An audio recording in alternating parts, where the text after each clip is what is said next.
Hello everyone, आज मैं आप लोगों के लिए लेके आई हूँ सिमुलेंट मूवी, जो कि 2023 में रिलीज हुई थी। ये एक Canadian science fiction thriller movie है। इस मूवी की शुरुआत होती है एक फ्यूचर से, जहाँ पे हमें एक कंपनी दिखाई गई है जिन्होंने इंसानों जैसे दिखने वाले रोबोट्स बनाए, जिन्हें सिमुलेंट्स कहा जाता है। इन सिमुलेंट्स को 4 प्रिंसिपल्स दिए जाते हैं, यानी कि 4 ऐसे असूल जो इन्हें हमेशा मानने पड़ते हैं। इनमें से इनका पहला रूल ये था कि ये किसी भी इंसान को मार नहीं सकते। सेकेंड ये था कि ये खुद को अपग्रेड नहीं कर सकते, और तीसरा कि ये गवर्नमेंट का कोई सा भी रूल नहीं तोड़ सकते, और चौथा ये था कि इन्हें इंसानों का हर एक रूल मानना होगा, क्योंकि इनका प्रोडक्शन इंसानों की मदद करने के लिए ही हुआ था और उन्हें इस तरह डिजाइन किया गया था कि वो इंसान का हर एक काम करे। इसके बाद कहानी में एक कपल को दिखाया जाता है। इनमें से लड़के का नाम इवान था। इनके घर में भी एक सिमुलेंट थी इनकी हेल्प करने के लिए, जो इनके सारे काम किया करती थी, क्योंकि इवान को पियानो बजाने का बहुत शौक था और उसकी वाइफ हमेशा पेंटिंग्स बनाने में बिजी रहती थी। अब इवान को हर रोज एक सपना आया करता था जिसमें ये तीनों एक गाड़ी से कहीं तो जा रहे हैं, और अचानक से एक गाड़ी ने आकर इनकी गाड़ी को टक्कर मार दी, और इसके चलते इन दोनों का उस सिमुलेंट के साथ काफी बुरा एक्सीडेंट हो गया है, और इसकी वजह से इनकी गाड़ी एक चट्टान से नीचे उतरकर एक खाई में गिर जाती है। इससे उनकी जान तो बच गई, लेकिन इवान को काफी चोट आई। हर रोज इस सपने की वजह से इवान घबराकर उठ जाया करता था। वो सोचता है कि ऐसा तो कभी हुआ ही नहीं, तो फिर क्यों ये सपना मुझे बार बार परेशान कर रहा है। इस सपने के बारे में उसने अपनी वाइफ को भी कई बार बताने की कोशिश की, जिस पर वो हमेशा एक ही बात कहती थी कि ये सिर्फ एक नाइटमेयर है और कुछ नहीं,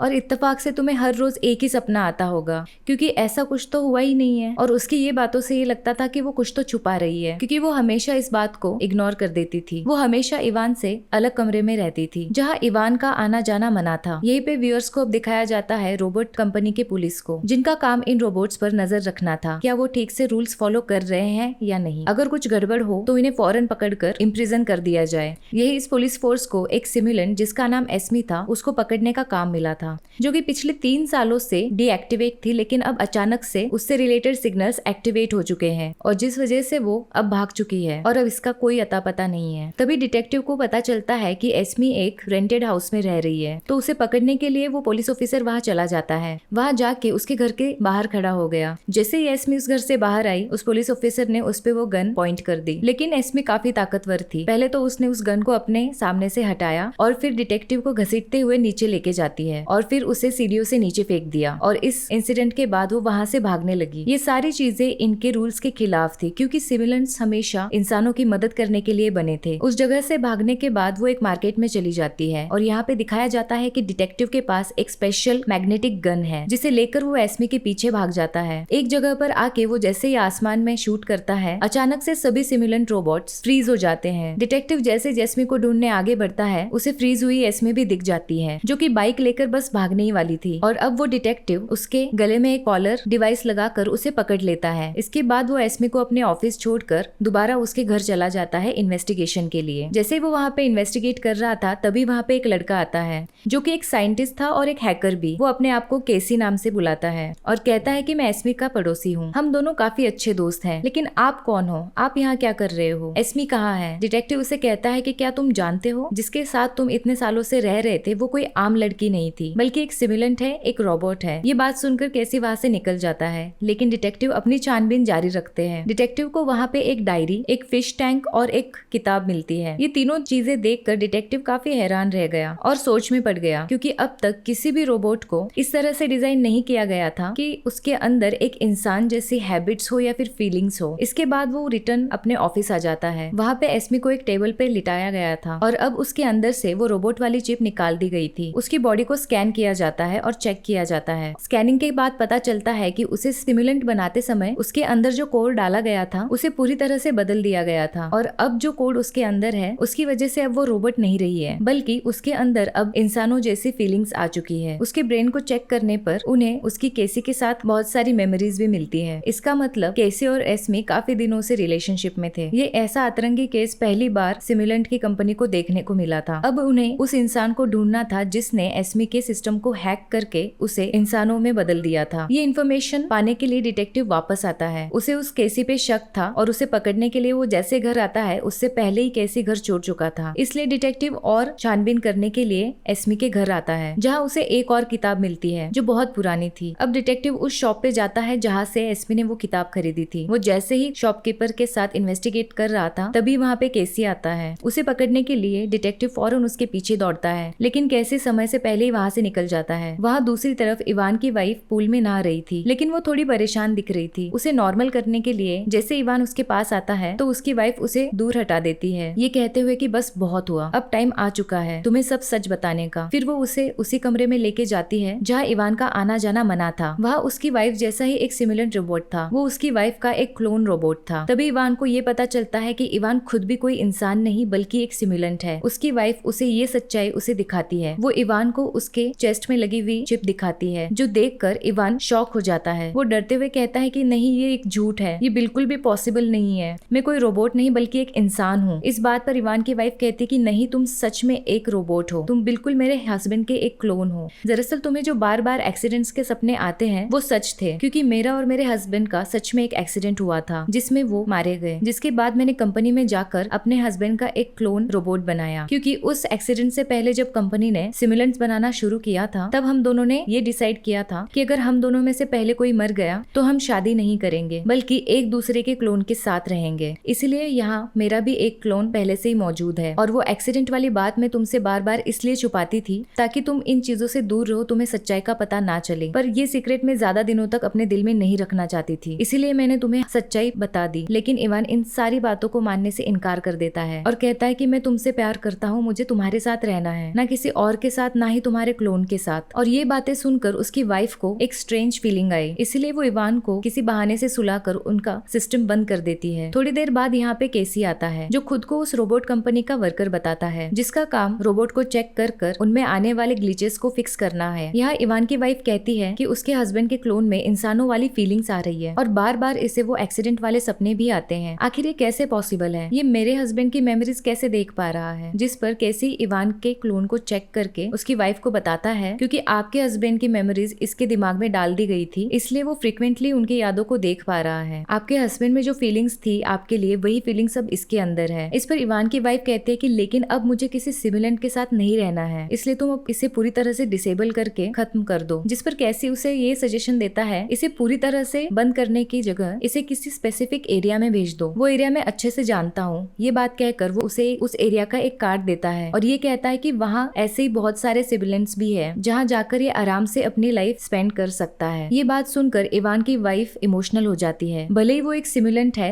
लेकिन है तो वो उसके हस्बैंड का क्लोन ही, जिसमें इसके हस्बैंड की ही फीलिंग्स है, इसलिए वो उसे डिसेबल नहीं करना चाहती और उस एरिया में भेजने का फैसला करती है। दूसरी ओर वो डिटेक्टिव उस रोबोट कंपनी के मैनेजर से आके मिलता है। वो उसे एसमी के बारे में सब कुछ बताकर केसी के बारे में पूछता है। वो कहता है कि केसी आपकी ही कंपनी में एक वर्कर है, लेकिन मैनेजर कहते कि इस नाम का कोई भी वर्कर हमारी कंपनी में नहीं था, इसलिए उसे उसकी कोई भी बात समझ में नहीं आती। लेकिन डिटेक्टिव जैसे उसे केसी का बनाया हुआ स्केच दिखाता है तो मैनेजर उसे पहचान लेती है और कहती है कि ये केसी नहीं है बल्कि हमारी कंपनी का सबसे इंटेलिजेंट साइंटिस्ट है और इसी ने सबसे पहले एंड्रॉइड रोबोट्स बनाना स्टार्ट किया था। लेकिन जल्द ही उसने ये काम और ये टास्क दोनों छोड़ दिया क्योंकि उसे ये लग रहा था बेशक ही ये सिमुलेंट्स रोबोट है और इनके अंदर कोई इमोशंस या फीलिंग्स नहीं है, लेकिन फिर भी इनका ख्याल हमें करना चाहिए क्योंकि इंसान इन्हें सिर्फ अपने सर्वेंट की नजर से देखते हैं, उन्हें भी उनके राइट्स मिलने चाहिए। और उधर इवान उसकी वाइफ उसे उस एरिया में लेकर आती है जहाँ पर बाकी सिमुलेंट्स भी रहते हैं और उसे एक कमरे में छोड़कर गुड बाय कहकर वहाँ से चली जाती है। थोड़ी देर बाद यहाँ पे केसी आता है जो इवान को बताने लगा कि मैं जानता हूँ कि तुम एक सिमुलेंट हो, तुम्हारी वाइफ तुम्हें डिसेबल कराना चाहती थी, लेकिन मैंने उसे ये सजेशन दिया था कि वो तुम्हें यहाँ लेकर आ जाए और अगर अब तुम चाहते हो कि तुम तुम्हारी वाइफ से दोबारा मिलो तो तुम्हें मेरा साथ देना होगा, मेरे साथ चलना होगा। और दूसरी ओर डिटेक्टिव को कैसे भी करके केसी को पकड़ना था, इसलिए वो उसकी लोकेशन ट्रेस करता है, लेकिन उस कंपनी में उसका अकाउंट ना होने की वजह से उसे केसी की एग्जैक्ट लोकेशन के बारे में नहीं पता चलता। फिर वो एसमे को दोबारा से एक्टिवेट करता है ताकि वो उसे केसी के बारे में पूछ सके। वो सारी बातें सुन तो रही थी लेकिन अपना सर नीचे कर कर खड़ी थी और वो उसे केसी के बारे में कुछ नहीं बताती। उधर इवान के क्लोन को यकीन नहीं आ रहा था कि वो एक सिमुलेंट है, इसलिए वो उस जगह जाता है जहाँ पे उसका एक्सीडेंट हुआ था। यहाँ आकर उसे ये एहसास होता है कि ये तो वही जगह है जो बार बार मेरे सपनों में आती है। तब उसे यकीन हो जाता है कि वो सच में एक क्लोन है। वो डायरेक्टली केसी के पास जाता है। केसी उसे कहता है कि मैं तुम्हें बिल्कुल एक इंसान जैसा बना दूंगा, जिस बात पर वो मान जाता है और केसी उसका ऑपरेशन करने लगता है। वो उसके सीने से वो लगी हुई मेन चिप को निकाल देता है और उसके बाद वो एक इंसानों जैसी जिंदगी जिएगा और अपनी लाइफ का लीडर खुद होगा। अब उसके लाइफ के इस नए चैप्टर के सेलिब्रेशन के लिए वो उसे एक क्लब में लेके जाता है और उधर वो डिटेक्टिव जो काफी देर से केसी की लोकेशन ट्रेस कर रहा था उस क्लब की लोकेशन मिल जाती है। उस कैमरा पे वो इवान को भी देखता है। तब वो इवान की वाइफ से भी बात करने की कोशिश करता है ताकि किसी भी तरह वो कैसी तक पहुंच जाए। यहाँ क्लब में एस्मी का क्लोन, जिसे कैसी ने ही बनाया था, वो उसके साथ आकर डांस करती है। वो आपस में किसी प्लान को लेकर बातें कर रहे थे। यहाँ हमें ये पता चलता है कि केसी उस कंपनी द्वारा बनाए गए सभी रोबोट्स को उन 4 रूल्स से फ्री करना चाहता था जो उन्हें इंसानों का गुलाम बना रही थी। फिर उस क्लब से बाहर आकर ये सभी उस कंपनी के पार्किंग एरिया में जाते हैं। वहां जाकर उस कंपनी के सबसे बड़े साइंटिस्ट को किडनैप करते हैं। उससे कंपनी के मेन सिस्टम की पासवर्ड और आईडी लेकर पूरे सिस्टम को हैक करके ये उसमें एक वायरस डाल देते हैं ताकि उन रोबोट्स के लिए बनाए गए उन 4 रूल्स को कम्प्लीटली बंद कर सके। लेकिन इस वायरस के अपडेट होने में 2 दिन लगने वाले थे। लेकिन अगले ही दिन उस डिटेक्टिव ने इनकी लोकेशन को ट्रेस कर लिया था, जहाँ वो अपने साथियों के साथ आ जाता है। वहाँ एक वैन थी जहाँ पे एस्मी की क्लोन रह रही थी। जैसे वो इन्हें देखती है, फौरन वहाँ से भाग जाती है। डिटेक्टिव फिर से उसे उसी मैग्नेटिक गन से शूट करके वही रोक देता है। उसे फिर से पकड़ के अपने ऑफिस ले आता है। लेकिन उन्हें ये पता चलता है कि ना तो वो उसे हैक कर सकते हैं, ना ही उसके कोड देख सकते हैं, क्योंकि केसी ने उसके सिस्टम पे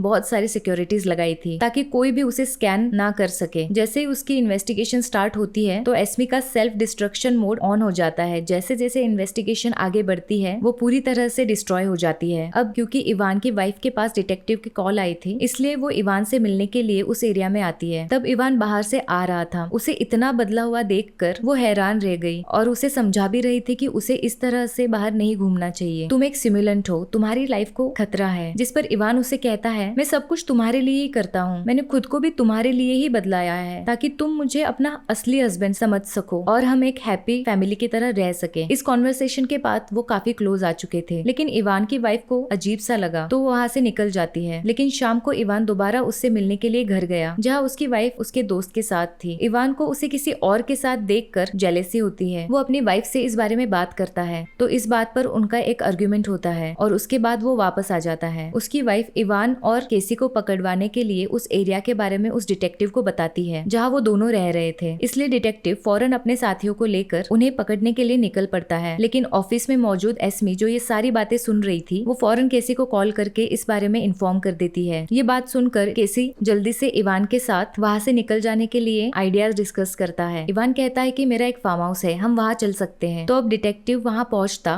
उससे पहले ही ये दोनों फार्म हाउस जाने के लिए निकल जाते हैं और पकड़े जाने से बच जाते हैं। और जब डिटेक्टिव यहाँ पहुँचता है तो उसके हाथ कुछ नहीं लगता। वो मायूस होकर वापस अपने ऑफिस आ जाता है और वो एस्मी से पूछताछ करने लगता है। तो वो बताती है कि मैं किसी से प्यार करती हूँ, इसीलिए तुम्हारे यहाँ से निकल जाने से पहले ही मैंने उसे बता दिया ताकि वो अपनी जान बचाकर वहाँ से भाग सके। ये बात सुनकर डिटेक्टिव गुस्सा हो जाता है, इसलिए वो तोड़फोड़ करने लगता है और साथ ही वो उसे डिसेबल करने का ऑर्डर देता है। जब उसका ये प्रोसेस स्टार्ट होता है तो एस्मे तड़पने लगी थी, जो देखकर डिटेक्टिव को बुरा तो लगता है, लेकिन उसने खुद को नॉर्मल रखा ये सोचकर कि ये कोई इंसान नहीं बल्कि एक रोबोट है। अब विवान की वाइफ उन्हें फिर से पकड़वाने के लिए डिटेक्टिव को बता देती है कि वो दोनों फार्म हाउस गए हैं, इसलिए डिटेक्टिव भी फार्म हाउस के लिए निकल जाता है। रात होते ही इवान और केसी फार्म हाउस पहुंच जाते हैं। लेकिन अगली सुबह जब केसी बाहर आता है तो वहाँ डिटेक्टिव भी आ चुका था, जो उसे गन पॉइंट पे ले लेता है। उसे रोकने के लिए केसी आगे बढ़ता है तो दोनों में एक फाइट होती है और उसी बीच डिटेक्टिव को गोली लग जाती है और केसी भी जख्मी हो जाता है। और जब उसने अपनी चोट पर हाथ लगाया तो उसकी बॉडी में से खून की जगह एक सफेद कलर का लिक्विड निकलता है। इससे व्यूअर्स को ये पता चलता है कि केसी भी एक सिमुलेंट है, ना कि एक इंसान। उसे डिटेक्टिव पर बहुत गुस्सा आता है तो वो उसे उठाकर दूर गिरा देता है। डिटेक्टिव को तो पहले से ही गोली लगी थी और अब वो और जख्मी हो चुका था। अपनी आखिरी सांसें लेने के लिए वो एक शेड में जाता है और उसके पास इवान भी आके बैठ जाता है और उसके थोड़े देर बाद डिटेक्टिव की मौत हो जाती है और इवान वापस अपने फार्म हाउस में आ जाता है। और इसके बाद ये दिखाया जाता है कि 2 दिन बाद वो वायरस अपडेट होकर पूरी दुनिया के सिस्टम में फैल जाता है, जिसकी वजह से रोबोट्स पे लगाए हुए वो सारे रूल्स टूट जाते हैं और सारे रोबोट्स फ्री हो जाते हैं। इवान केसी को कहता है कि मैं नहीं चाहता कि तुम खत्म हो जाओ, मैं तुम्हें ठीक कर सकता हूँ। तो केसी कहता है कि कोई बात नहीं, अगर अब मैं मर भी जाऊँ तो कोई प्रॉब्लम नहीं, क्योंकि मेरा मिशन बस इतना सा था कि इस वायरस को फैलाकर सभी रोबोट्स को उनकी हंसी खुशी वाली जिंदगी दे दूं, उन्हें एक फ्रीडम दे दूं, और जो आज पूरा भी हो चुका है। जैसे ही मैं मरूंगा वैसे ही मेरा मालिक यानी कि असली केसी यहाँ आ जाएगा। यही इस कहानी का सेकंड प्लॉट रिवील होता है कि असली केसी ने अपना ये क्लोन बनाया था ताकि वो ये काम कर सके और वही उस रोबोट कंपनी में वर्कर था। और इसके बाद हम असली केसी को देखते हैं जो इन सभी एंड्रॉइड्स का क्रिएटर था, यानी इस पूरे गेम का मास्टरमाइंड था। उसने सब कुछ एस्मी के लिए किया था क्योंकि वो उसे बहुत प्यार करता था, इसलिए वो उसे फ्रीडम देना चाहता था। असली केसी उस क्लोन केसी का शुक्रिया अदा करता है। उसके बाद क्लोन केसी डिसेबल हो जाता है। इवान भी अपनी वाइफ के पास आता है उसे आखिरी बार कन्विंस करने के लिए, जो इस वक्त पूल में थी, लेकिन फिर से वो उसे एक्सेप्ट करने से मना कर देती है। इस बार इवान को इतना गुस्सा आता है कि वो अपनी वाइफ को बालों से पकड़ के उस पानी में डुबोने लगता है और वो उसे पानी में ही रखता है, जिसकी वजह से उसकी मौत हो जाती है। अब इवान उस कमरे में जाता है जिसमें उसकी वाइफ का क्लोन था, जिसे उसे अपनी वाइफ के मरने के बाद एक्टिवेट करना था। अब विमान वहां जाके अपनी वाइफ के क्लोन को एक्टिवेट कर देता है ताकि इस बार वो अपनी वाइफ के साथ अपनी लाइफ स्पेंड कर सके। और दूसरी जगह इन सारे रोबोट्स की बोली लग रही थी, मतलब उनका ऑक्शन हो रहा था जिसमें एस्मी भी मौजूद थी, जिसकी सारी मेमोरीज इरेज कर दी गई थी। हाईएस्ट रेट पे केसी उसे एक आदमी के द्वारा खरीद लेता है। वो जैसे ही गाड़ी में आकर बैठती है वहाँ केसी भी था, जो उसे देखकर बहुत खुश हो जाता है क्योंकि अब वो दोनों साथ में एक अच्छी जिंदगी जीने वाले थे। दोनों वहाँ से निकल जाते हैं अपनी लाइफ की एक नई शुरुआत करने के लिए। और इसी के साथ ये मूवी यही खत्म हो जाती है। प्लीज लेट मी नो कि आपको ये मूवी कैसी लगी और कोई सजेशंस हो तो please let me know. Till then bye.